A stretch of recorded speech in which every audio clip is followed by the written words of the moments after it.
Call Stop Apologizing, Day 31. Behavior 3. Embrace your ambition. Ambition is not a dirty word.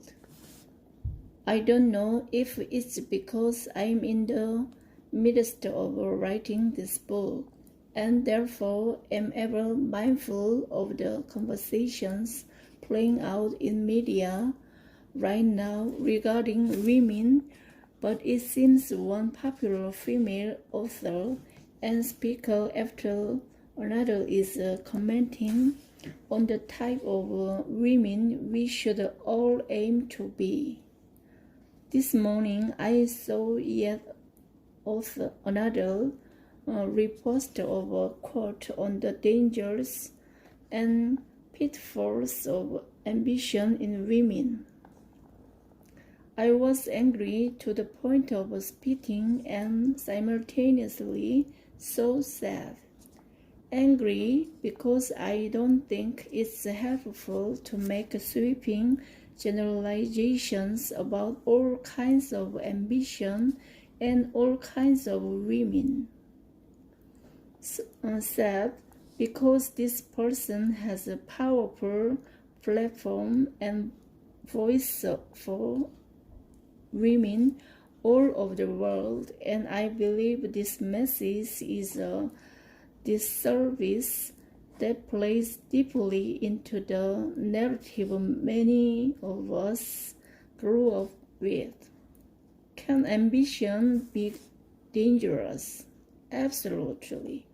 I've spoken at length about my own struggles with becoming a workaholic, so I know how dangerous and unhealthy that can be. But ambition as a whole, to call it out as utterly wrong, feels short-sighted and counter to the call to live into who we are all made to be. It's important to note the comment wasn't directed toward men. It was calling out the dangers of ambition in women. We need to start having a very real conversation about why we accept truths about ourselves as women that we would never consider for men. If it's not true for everyone, then it shouldn't be true for anyone. I get that many people believe differently. I get that depending on where or how you were raised, the idea that we shouldn't hold ourselves to a different standard can seem downright heretical. But just consider it for a minute. When a man wants to push himself in his career, his fitness, his faith, his education, or anything else, this is considered an asset. We want those kinds of people leading our businesses or our churches or our governments. Ambitious people work to learn more, do more, grow more, and typically they create opportunities for the people around them to do the same. But that's not okay for a woman. What if she's not yet married? What if she's a single mom? Is it okay for her to try hard then, at least until she's got a man to take care of her? I hope you read the sarcasm in that last sentence, because the very idea makes my head want to explode. We need to get past the idea that certain rules only apply to concerned people at particular life stages. If it's not true for all of us, it shouldn't be true for any of us. My sister-in-law, Heather, has been a teacher for the last 18 years. She was an All-American softball player before she got her bachelor degree in elementary school education. She went on to get her master's in school counseling, all while being an outstanding leader in education and a champion for the children in her care. That desire to learn more about her work so she can be more effective at it. That's ambition, and it shouldn't be any less admirable in her than it would be in her brothers.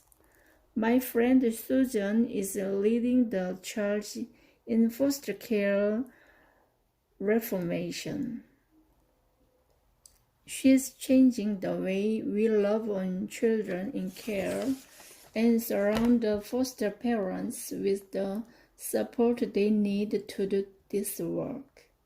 Her ambition is off the charts. She has ambition to open branches of her organization in every city in the United States. She has ambition to make sure every child in foster care feels loved and known and seen. She has ambition to make sure not one more child ages out of the system, ever.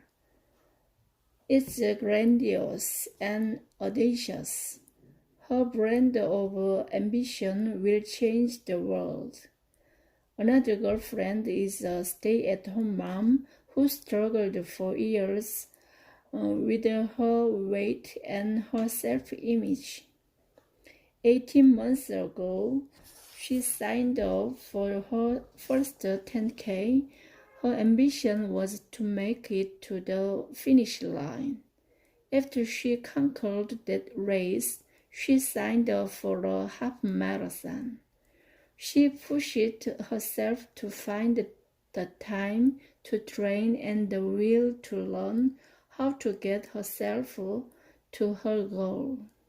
She finished the half marathon and will complete her first full late this fall.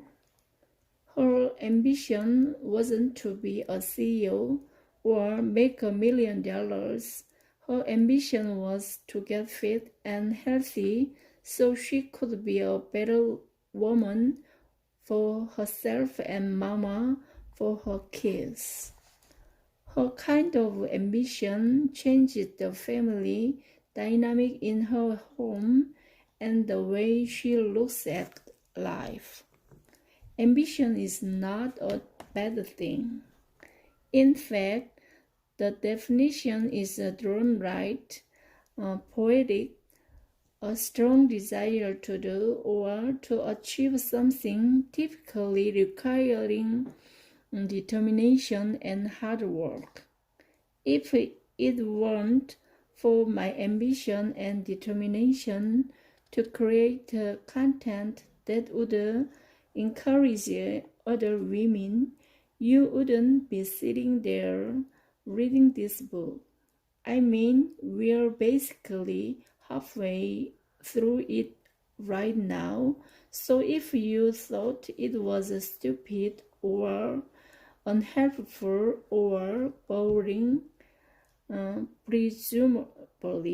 presumably you would have given up by now. Chances are you're still here because you're getting something out of it. But there wouldn't be anything for you to consume if I hadn't been ambitious about writing it in the first place.